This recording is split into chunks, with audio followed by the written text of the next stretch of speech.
Hello students, कैसे हो आप सभी। आज का हमारा टॉपिक है refraction of light.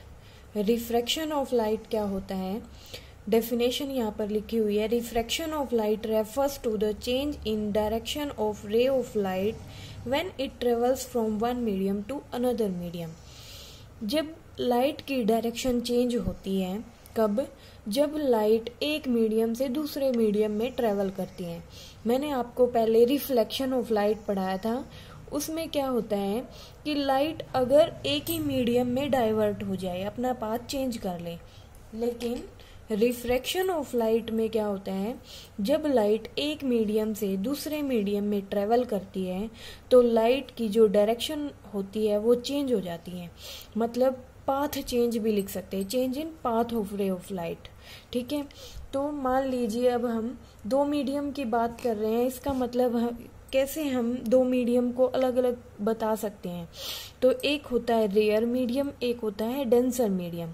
Rare medium में जो पार्टिकल्स होते हैं वो दूर दूर होते हैं as comparison to denser medium. Denser medium में पार्टिकल्स क्लोज होते हैं, ठीक है, इसलिए इसको डेंस मीडियम या डेंसर मीडियम बोलते हैं। एक होता है रेयर मीडियम। ठीक है, अब मान लीजिए कि हमारी ये रे ऑफ लाइट AO ये क्या हुई, रेयर मीडियम से डेंसर मीडियम में जाएगी तो क्या होएगा, जब ray of light AO rare medium से डेंसर मीडियम में जाएगी तो वो हमेशा नॉर्मल की तरफ बेंड हो जाएगी। कैसे, देख लो कि AO ये रे ऑफ लाइट थी, इसको बोलते हैं हम इंसिडेंट लाइट। ठीक है, जैसे ही वो इस इंटरफेस पे पड़े, इंटरफेस का मतलब क्या है, ये सेपरेट कर रहा है कि ऊपर इसके रेयर मीडियम है, नीचे इसका डेंसर मीडियम है। यहाँ पर हम एयर को रेयर मीडियम मान सकते हैं और डेंसर क्या हो सकता है, हम ग्लास मान सकते हैं डेंसर मीडियम।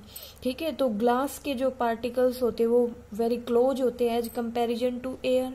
ठीक है, अब जैसे ही ray of light AO rare medium से डेंसर मीडियम में जाएगी, क्योंकि light travels in a straight line path, light को ऐसे जाना चाहिए था, लेकिन जैसे ही वो डेंसर मीडियम में एंटर करेगी तो उसका जो पाथ है वो चेंज हो जाता है।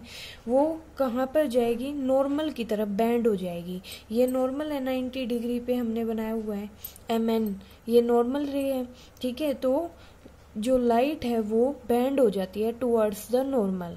ये होता क्यों है, ये जो पाथ है वो चेंज क्यों होता है, क्योंकि हमें पता है कि जो लाइट है वो अलग अलग मीडियम में अलग अलग स्पीड से चलती है। इसी वजह से जो लाइट है उसका पाथ एक मीडियम से दूसरे मीडियम में जाते हुए चेंज हो जाता है। ठीक है, अब जैसे ही मान लीजिए हमने क्या लिया कि ऊपर हमने डेंसर मीडियम लिया। ठीक है, मान लीजिए हमारी जो लाइट है वो अब डेंसर से रेयर में जाएगी। ये डेंसर मीडियम, ये रेयर मीडियम। ठीक है, मान लीजिए ये रे ऑफ लाइट थी, AO रे ऑफ लाइट है। ठीक है, वो डेंसर मीडियम से रेयर मीडियम में जाना है। ठीक है, तो कैसे जाएगी, नॉर्मली अगर हम एक ही मीडियम की बात करते तो वो स्ट्रेट लाइन में जाती, लेकिन जैसे ही रे ऑफ लाइट डेंसर से रेयर मीडियम में जाती है तो वो नॉर्मल से क्या हो जाएगी, अवे हो जाएगी। ठीक है, इस नॉर्मल से अवे फ्रॉम द नॉर्मल। तो यहाँ पर हम दूसरी डेफिनेशन भी दे सकते हैं रिफ्रैक्शन ऑफ लाइट की। क्या, when light travels from rare medium to denser medium then light bend towards the normal, and when light travels from denser to rare medium then light away from the normal. ठीक है, तो यहाँ पर दोनों case clear हैं। ठीक है, उसके बाद हमें यहाँ पर पता करना है AO क्या है, इंसिडेंट रे है, MO क्या है, नॉर्मल रे है, और रिफ्रैक्टेड रे क्या है। ध्यान रखना, रिफ्लेक्टेड और रिफ्रैक्टेड में डिफरेंस होता है। रिफ्लेक्शन हमेशा with in the same medium होता है और रिफ्रैक्शन हमेशा दो मीडियम में होता है। ठीक है, तो रिफ्रैक्टेड रे कौन सी हुई, ये OB इज द रिफ्रैक्टेड रे। यहाँ पर कौन सी है रिफ्रैक्टेड रे, ये OB इज द रिफ्रैक्टेड रे। ठीक है, अब इंसिडेंट एंगल मैं बता चुकी हूँ क्या होता है, नॉर्मल और इंसिडेंट रे के बीच का जो एंगल होता है वो इंसिडेंट एंगल होता है। तो रिफ्रैक्टेड एंगल कौन सा होता है, रिफ्रैक्टेड रे और नॉर्मल के बीच का जो एंगल होता है वो होता है एंगल ऑफ रिफ्रैक्शन या रिफ्रैक्टेड एंगल। ठीक है। नॉर्मल और इंसिडेंट रे के बीच का जो एंगल होगा वो एंगल ऑफ इंसिडेंस, और रिफ्रैक्टेड रे और नॉर्मल के बीच का जो एंगल होगा वो रिफ्रैक्टेड एंगल या एंगल ऑफ रिफ्रैक्शन। सिमिलरली यहाँ पर भी नॉर्मल और इंसिडेंट रे के बीच का जो एंगल है वो इंसिडेंट एंगल, और रिफ्रैक्टेड रे और नॉर्मल के बीच का जो एंगल है वो है एंगल ऑफ रिफ्रैक्शन या रिफ्रैक्टेड एंगल, ठीक है। अब नेक्स्ट है laws of refraction. Refraction of light के लॉज क्या होते हैं। सबसे फर्स्ट जो लॉ है, incident ray, refracted ray and normal to the interface of two transparent media at the point of incidence all lie in the same plane. कि जो incident ray है, रिफ्रैक्टेड रे है और नॉर्मल, ये सभी क्या करेंगे, एक ही प्लेन में लाई करते होने चाहिए।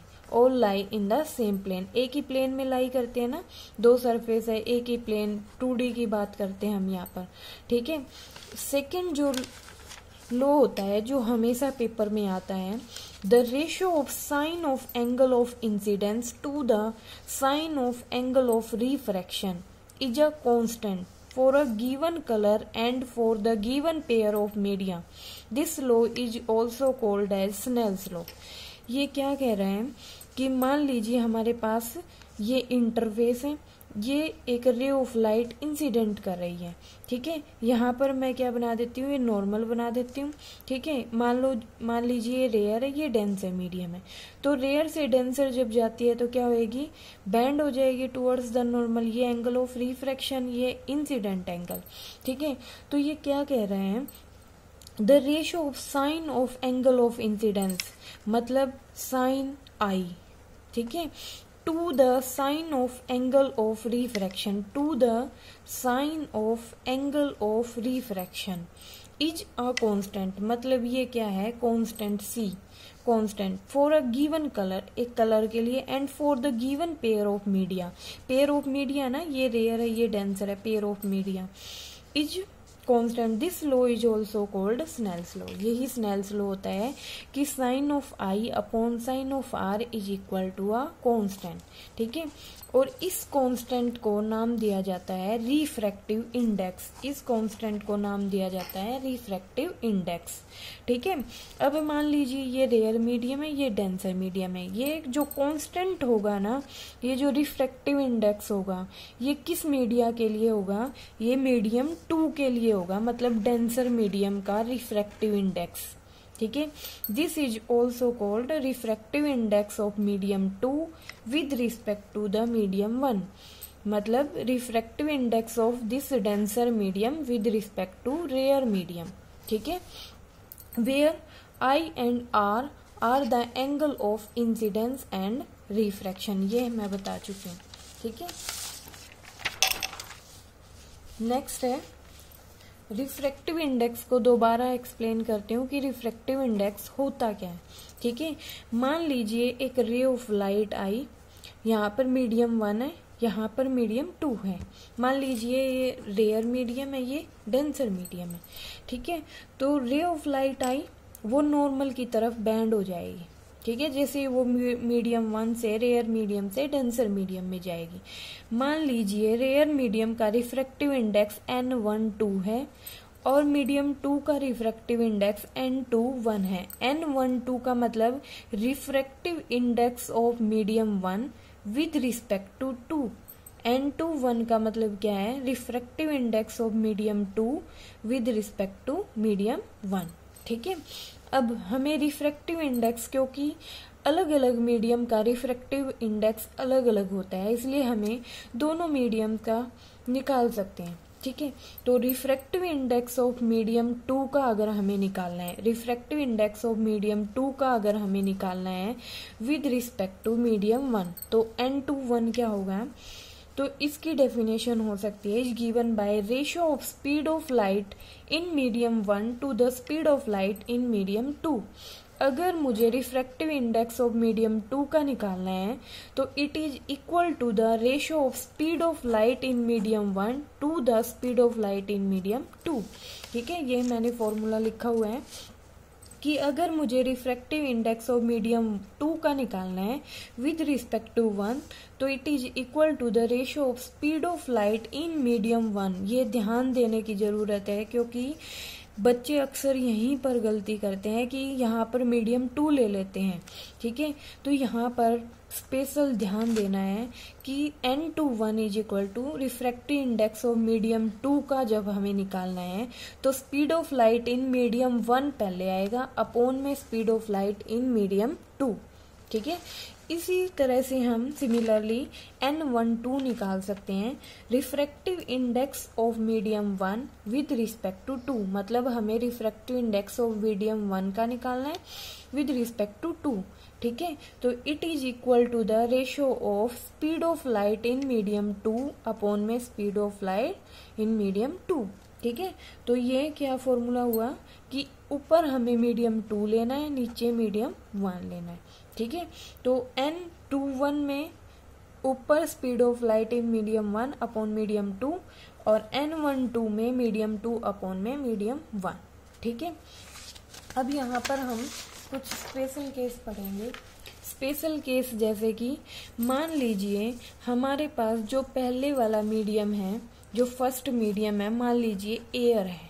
ठीक है, और यहाँ पर मान लीजिए कोई भी मीडियम है, ग्लास मान सकते हैं हम। ठीक है, या वाटर मान सकते हैं, कुछ भी मान सकते हैं। ठीक है, मान लीजिए हमारे पास ये जो मीडियम 1 है ये एयर हो और मीडियम 2 कोई भी अनदर मीडियम जैसे कि ग्लास, वाटर एटसेट्रा कुछ भी। ठीक है, अब जो एयर होता है उसका जो रिफ्रैक्टिव इंडेक्स होता है वो होता है 1.0003। अप्रोक्सीमेट हम रिफ्रैक्टिव इंडेक्स ऑफ एयर 1 लेते हैं। रिफ्रैक्टिव इंडेक्स ऑफ एयर हम 1 लेते हैं एयर का। ठीक है, और क्या जो एयर होती है उसमें लाइट ट्रेवल करती है 3 × 10⁸ मीटर पर सेकेंड, जिसको हम c से भी डिनोट करते हैं, वेलोसिटी ऑफ लाइट या स्पीड ऑफ लाइट। ठीक है, तो यहाँ पर स्पेशल केस क्या है, अगर मीडियम 1 एयर है तो हमें इसका रिफ्रैक्टिव इंडेक्स निकालने की तो जरूरत नहीं, क्योंकि हमें याद रखना है कि एयर का रिफ्रैक्टिव इंडेक्स हम अप्रोक्सीमेटली इक्वल टू 1 लेते हैं। ठीक है, तो अब हमें रिफ्रैक्टिव इंडेक्स किसका चाहिए, ग्लास का चाहिए, दूसरे मीडियम का चाहिए। तो हम सेकेंड मीडियम का रिफ्रैक्टिव इंडेक्स कैसे निकालेंगे, refractive index of medium 2 with respect to 1 या refractive index of glass with respect to air is equal to the speed of light in air upon में speed of light in medium 2। Medium 2 क्या है, glass है। ठीक है, तो हमें ध्यान रखना है यहाँ पर रिफ्रैक्टिव इंडेक्स सेकेंड मीडियम का निकालना है तो ऊपर क्या आएगा, speed of light in air first medium upon में सेकेंड मीडियम। ठीक है, अब हमें पता है क्योंकि लाइट ट्रेवल्स करती है एयर में किस स्पीड से, 3 × 10⁸ मीटर पर सेकेंड। ये हमें ये जो वैल्यू है ये लर्न रखनी है। ठीक है, क्यों, क्योंकि ये हमें गिवन नहीं होगी, हमें दे देंगे। मान लीजिए हमें क्वेश्चन यहाँ पर ये दे दिया है कि यहाँ पर एयर फर्स्ट मीडियम एयर है और सेकेंड मीडियम वाटर है, और हमसे पूछा जाए कि रिफ्रैक्टिव इंडेक्स ऑफ वाटर निकालो, या हमें क्वेश्चन दे दिया गया होगा कि फर्स्ट मीडियम एयर है, सेकेंड मीडियम वाटर है और speed of light in water निकालो। ठीक है, और refractive index of water given है, तो हम कैसे निकाल पाएंगे, अगर हमें speed of light in air पता होगा तभी निकाल पाएंगे। तो हमें ये 3 × 10⁸ मीटर पर सेकेंड लर्न करनी है। ठीक है, और रिफ्रैक्टिव इंडेक्स ऑफ एयर 1 होता है, मैं दोबारा बता रही हूँ। ठीक है, अब refractive index of second medium with respect to 1 is equal to c upon v। c velocity of speed of light in air upon में v क्या है, speed of light in medium, जो भी हमने सेकेंड मीडियम चूज किया है। ठीक है, ये मैंने वही लिखा हुआ है, where v is the speed of light in medium 2। Okay, thank you very much guys.